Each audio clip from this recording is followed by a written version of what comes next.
quelque chose de bien dans leur vie. Quand je dis ceci, je reviens sur l'actualité. Donc Tata Lolo, Fleur de Lille et toutes les autres, vous avez mon soutien, je suis là.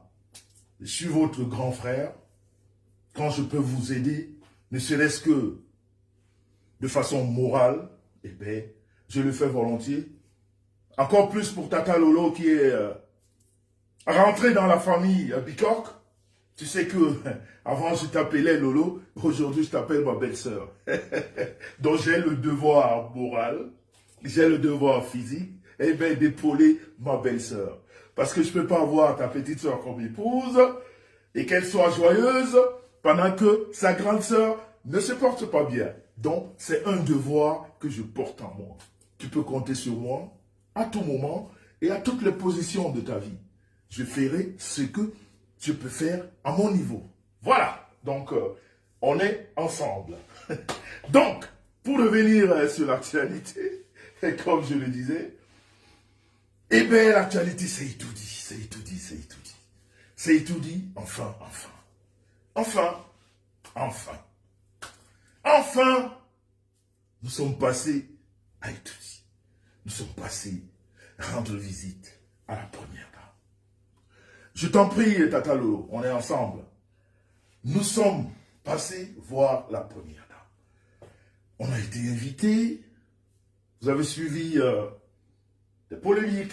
Comment je peux appeler ça? C'est des polémiques? Je ne sais pas. Mais une chose est sûre, quand des personnes importantes sont passées quelque part, ok, il y a comme ça des portefeuilles, il y a comme ça des quartiers arts, il y a comme ça des congosseurs du quartier, eh ben, qui refont l'actualité à leur façon, parce qu'elles veulent exister, quoi. Parce que vous savez, quand une personnalité est reçue quelque part, ben, il y a des congosseurs, des journalistes de quartier et des journalistes de Congossa, voilà, qui doivent dire des choses, quelquefois pour animer leur page, qui ne servent à rien, qui n'existent que par rapport à nous. Hein? Voilà. Donc nous sommes là pour... Ben voilà Lolo, Tata Lolo, c'est ce que je suis en train de faire. Voilà. Donc, et ben voilà, nous sommes passés par Etoudi. Et vous savez, c'est des moments privilégiés dans la vie. Il n'est pas appelé à tout le monde de dîner avec les rois. Je ne veux pas dire que ceux qui ne sont pas invités ne sont pas des personnes, mais je vais dire c'est un privilège d'être invité. Un grand privilège. D'être invité à la table des rois. Parce que ne serait-ce que pour ceux qui l'ont vécu, le contrôle qu'il y a entre la première barrière, la deuxième barrière, la troisième barrière, et après rentrer dans la salle, et tout ce qui se passe dans la salle, vous comprenez que vous n'êtes plus au quartier. Vous vous rendez compte que là, en ce moment précis, eh bien, ça c'est un lieu privilégié, ça c'est un lieu à part, vous le ressentez tout de suite en vous. Et vous vous dites, waouh, c'est un privilège. C'est un privilège.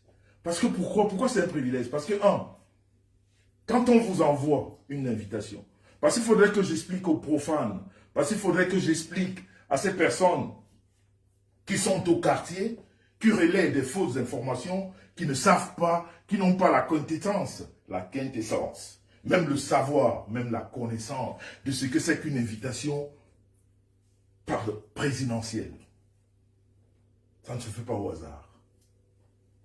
Ok? Vous pouvez être sollicité à participer à un dîner à Etoudi. Je dis bien, vous pouvez être sollicité à participer à un dîner à Etoudi, mais qu'à la fin, vous ne soyez pas invité. Je voudrais que ceux qui comprennent, qui ont de la jugeote, qui n'ont pas du yogourt à la place du cerveau, écoute très bien ce que je dis.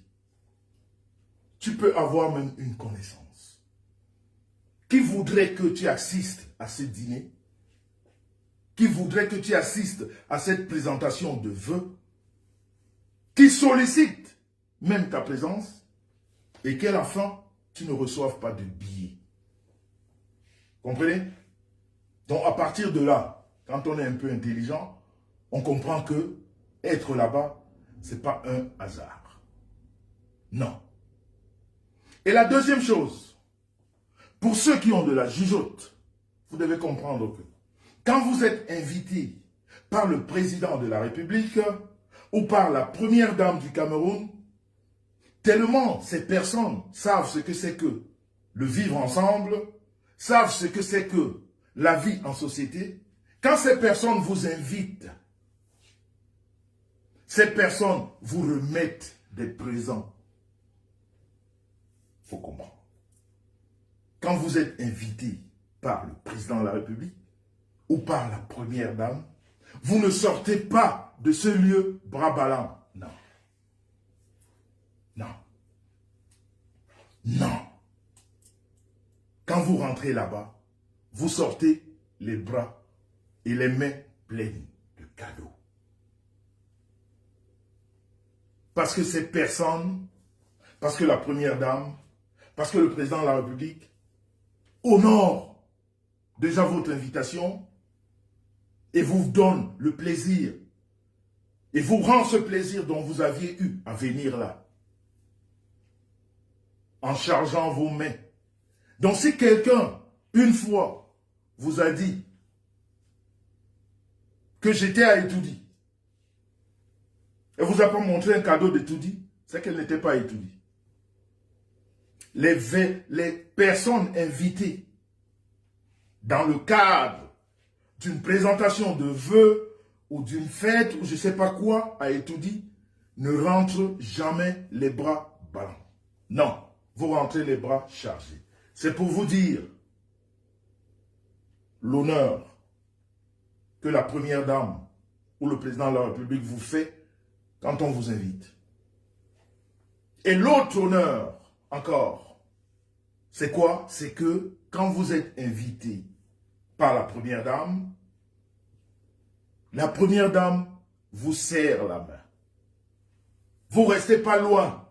Non. Quand elle invite, elle vous voit. Ceux-là qui ne passent pas par là, ce n'est pas des invités. Il faut bien comprendre. Hein? Parce que entre vos histoires de quartier, que vous racontez au quartier, et la réalité, il y a toujours un fossé.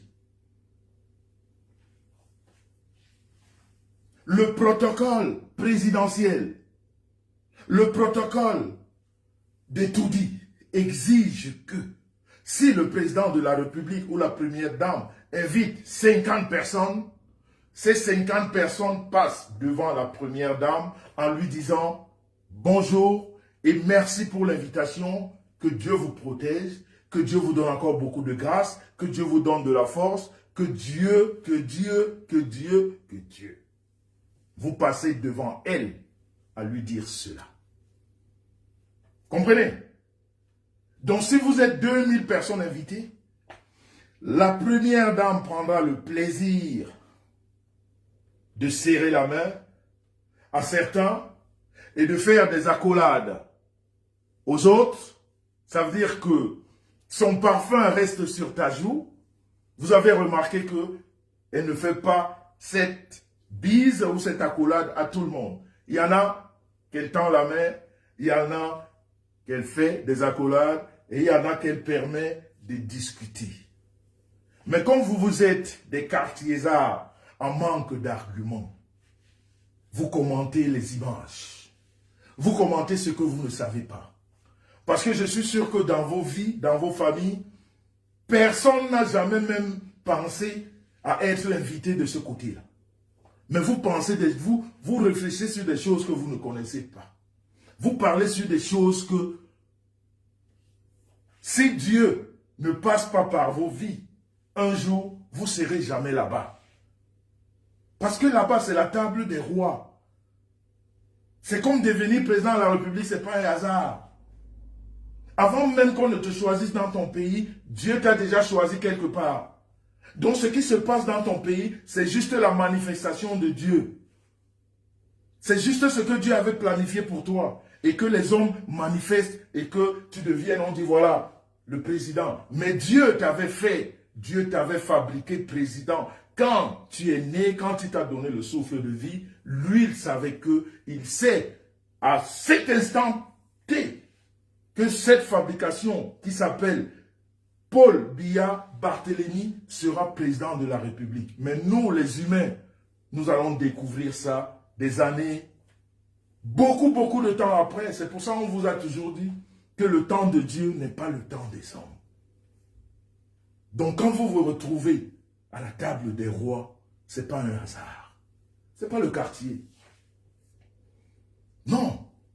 Et quand le roi vous donne encore un présent, vous comprenez que le roi était content de votre visite. Dans les histoires de quartier, ne regardent que les gens du quartier. Et concernant Star Méchant, c'est cette histoire qui m'intéresse. Chacun peut parler de son histoire. Hein? Mais, comme disait Dédé Yango, pour connaître qui je suis, viens vers moi et je te raconte ma vraie histoire. Pas celle dont les ingrats, les incapables, des malhonnêtes, des tordus racontent à longueur de journée. Viens vers moi, je te donne la version originale de mon histoire, de mon vécu, de ce qui s'est passé. Donc concernant la Star Méchant, vous savez que je suis son avocat défenseur. Et j'ai adoré que les femmes, les vraies femmes, celles que j'appelle femmes, les mères de l'humanité, avec grand F, m'ont dit, Jean-Louis Méchant, on a le plaisir de te voir quand tu défends ta famille. Donc je veux juste rappeler à ces bidjons de Bora qui ont pensé que c'est aujourd'hui qu'on me découvrait quelque part. Je vais vous rappeler que sur cette toile, si je puis aussi un jour m'appeler blogueur, je suis l'un des blogueurs les plus écoutés. Ouvrez vos oreilles. Donc on ne me découvre pas. Là, il y a une semaine. Ok? On ne me découvre pas là, il y a une semaine. Star Méchant est rentré là-bas avec Star Méchant. Elle a été invitée Star Méchant. Donc on sait qui est là-bas. Et ça fait au moins 3 ans que je vous ai donné le nom de Bidjong Bibora. Et ce nom ne sautera que quand votre piètre et sale comportement changera sur la toile. Mais vous serez toujours les Bidjong Bibora aujourd'hui, Bidjong Bibora demain, Bidjong Bibora après-demain. Et ce n'aura aucun impact négatif sur ma vie. Parce que ce que je dis de vous est vérifié par les vraies femmes. Oui. Parce que ce n'est pas que les Bidjong Bibora comme vous qui nous regardent, non. Il y a des vraies femmes qui font des vraies analyses et qui voient que ce que je dis n'est pas faux. Que ce que je dis est vrai. Et quand une femme, une vraie, me dit, Monsieur Méchant, quand on vous voit défendre, très important, il y a une nuance. Il n'y a personne sur cette toile, ni ailleurs, qui m'a déjà dit, Monsieur Méchant, quand vous venez attaquer, ça nous dérange. Non. Ils vous disent, Monsieur Méchant, quand vous devenez défendre votre famille, c'est ça, un père de femme. C'est ça, un homme qui aime sa femme. C'est ça, un homme qui encadre sa famille. Et bien, c'est ce que je fais ici. Donc vous, ces piètres femmes, je vais vous insulter jusqu'à vos entrailles. Si vous parlez de mes entrailles ou celles de ma femme. Je vais vous, quand vous utilisez le terme, je vais vous laver. Et ça ne changera rien dans ma vie. Aucun impact négatif. Parce que vous ne représentez rien. Zéro macabo vous êtes.